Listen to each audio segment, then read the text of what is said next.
Баршаңызға сәлем. Бүгін сіздермен осылай мак қосылып жасалатын булочканың рецептісімен бөлісемін. Жасап көріңіздер, өте дәмді болады.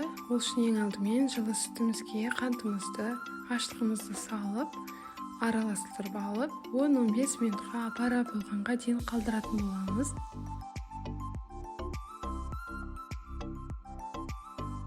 Содан соң сүтіміздің үстінен 2 жұмыртқамызды салып, алдын ала ерітілген сары майымызды құйып, бір келкі масса болғанға дейін араластырамыз.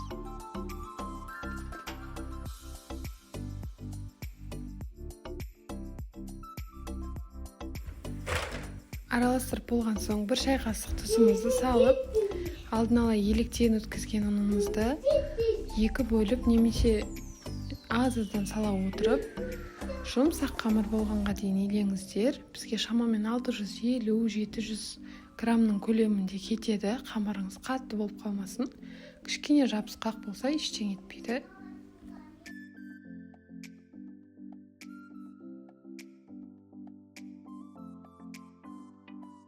Қамырымызды илеп болған соң, бетін жауып 1 сағатқа көтерілуге қалдыратын боламыз. Осы уақыттың ішінде біз арасына салатын начинкамызды дайындаймыз. Ол үшін бізге мак керек. 150 грамм макты алып, үстінен ыстық кипятокты құясыздар. 15 минутқа қалдырып, кипятогын төгіп тастаңыздар.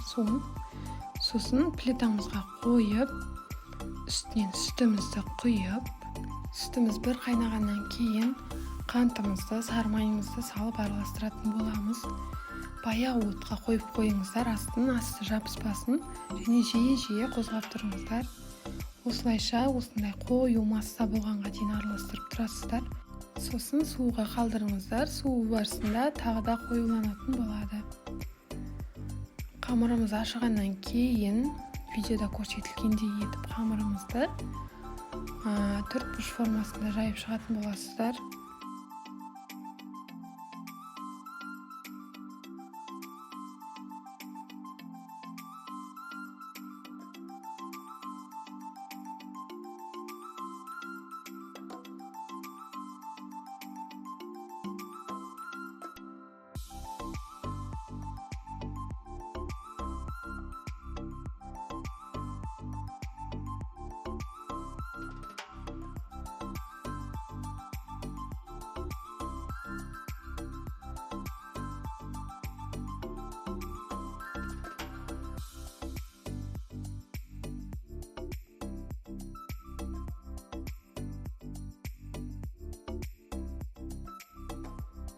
Бір тегіс етіп жайып болғаннан кейін арасына суыған салмамызды салып, бір тегіс етіп бір келке етіп барлық жағына жайып шығыңыздар.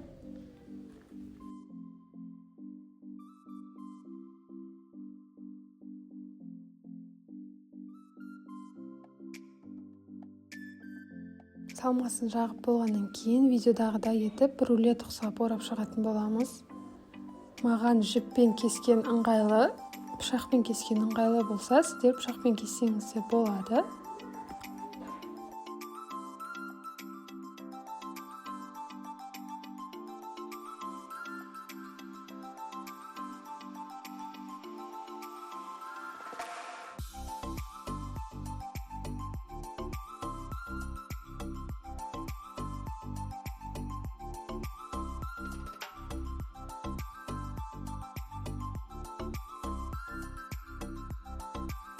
Кескен булочкаларымызды противеньге қойып, бетіне жұмыртқа жағып, пешке жіберетін боламыз. 180 градуста 30-35 минут пештеріңізге байланысты қызарғанға дейін ұстайтын боласыздар.